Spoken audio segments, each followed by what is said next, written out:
So hi guys, welcome back to my YouTube channel. Today we are going to discuss about A-star algorithm. The motivation for A-star algorithm is to approximate the shortest path in real life situations like in maps, games where there can be many hindrances. We can consider a 2D grid having several obstacles and we start from the source cell colored red below to reach towards the goal cell, which is the colored green below.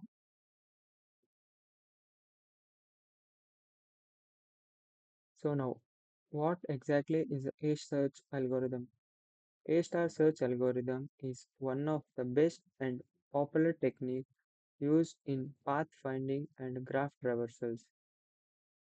Why A-star search algorithm?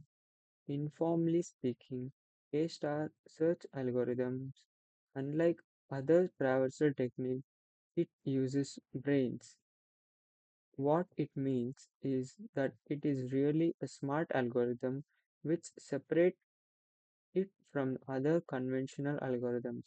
This fact is cleared in detail in below sections, but it is also worth mentioning that many games and web-based maps use this algorithm to find the shortest path very efficiently, that is, approximation.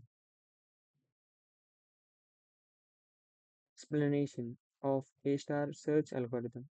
Consider a square grid having many obstacles and we are given the starting cells and the target cell.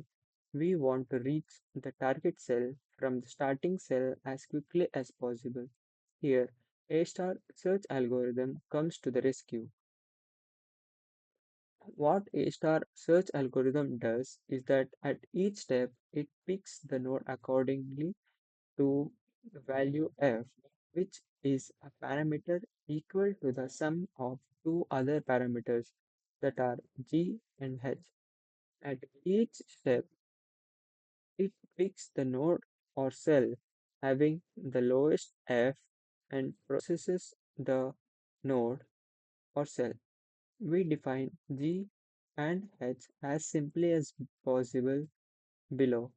G is the moment cost to move from the starting point to the given square on the grid, following the path generated to get there. H is the estimated movement cost to move from that given square on the grid to the final destination. This is often referred to as heuristic, which is nothing but a kind of smart guesses. We really don't know the actual distance until we find the path because all sorts of things can be in the way. Example walls, water, etc. There can be many ways to calculate this hedge, which are discussed in the later sections. Algorithm. We create two lists, open list and closed list, just like Dijkstra algorithm. Initialize the open list, initialize the closed list. Put the starting node on the open list. You can leave its f at 0. While the open list is not empty, find node with the least f on the open list. Call it q. Pop q off the open list. Generate queues, 8 successors and set their parents to q.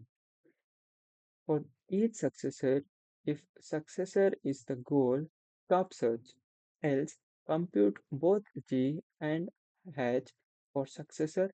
Successor.g is equal to q.g plus distance between successor and q. Successor.h is equal to distance from goal to successor. This can be done using many ways.